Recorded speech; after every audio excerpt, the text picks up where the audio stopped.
I played sports my whole life. This is a huge team. This team, we rely on each other for our lives, not just to win a game. And I wanted that type of camaraderie. A lot of the things I was interested in, I ended up finding here. What you can find here at the Golden Valley Fire Department is a great opportunity to serve your community. And if you have any doubts, I have met so many people over the years of doing this that have said, I can't, only to prove them wrong. I didn't think I could do this at all.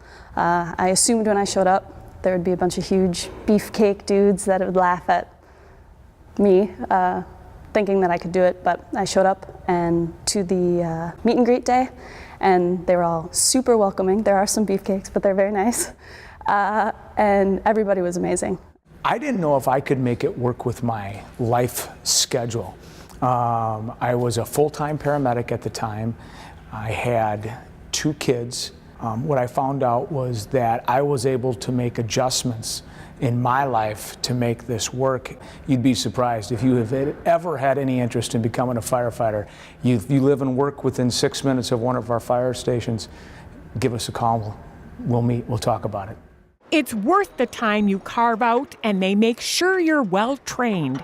The first year was a lot of training. You're getting to know everything. Things as simple as donning your gear in a certain amount of time so that you can make it to calls, all the way to what to do in certain fire situations. It's a lot of training. It's a few days a week, but it's a lot of fun. It's with a great crew of people from the surrounding cities, and you really get to know your team. It all started in the early 1940s with a fire and a group of neighbors banding together. Back in 1942, the Lindys had a house fire, and a couple of departments refused to come and put their fire out. And in the meantime, the residents around the Lindys house rallied, Bucket Brigade, put the fire out, and that started the discussion in Golden Valley about the need to have our own fire department. As for equipment, this was Golden Valley's first fire truck, bought in 1943 for $400. That was our very first pumper. Since that time, our department has grown. We have 4 engines, we have 1 ladder truck, and a handful of utility vehicles. Our trucks today carry modern equipment to help us fight today's modern fires. The larger hoses to suppress the larger fires that we experience today because of all the synthetics that are burning. Extrication equipment to help people out of their car that's been crumpled up in an accident. I look at our large fire trucks as being toolboxes. The gear has also evolved from its original material.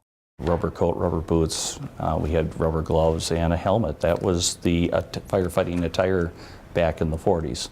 Today's attire, very sophisticated equipment, thermal imaging camera, self-contained breathing apparatus so that we can go into smoky environments and still be able to breathe. It allows us to go and do our job. So the gear has changed tremendously. While the tools of the trade have changed, the spirit of Golden Valley's fire department is the same. The risks are still there, similar to what they were back in the 40s. The same risks are there today. But the rewards are also there too. The satisfaction of doing a good job, helping your neighbor, really drives our firefighters today, same way it did in 1943. The benefits that you reap will last a lifetime. The relationships that you'll build here at the fire station will last a lifetime. If you're interested in taking the first step, you can get hands-on firefighting experience at the Fire Recruitment Expo, Thursday, June 14th from 6 to 10 p.m. Learn about the hiring process at recruitment meetings. 2 sessions are Thursday, June 28th, one at 9:30 a.m. and another at 6:30 p.m. All of these are happening at Golden Valley Fire Station 1, and for any more information, you can go to goldenvalleyfire.com. Learn more about The Connection at ccxmedia.org and follow us on social media.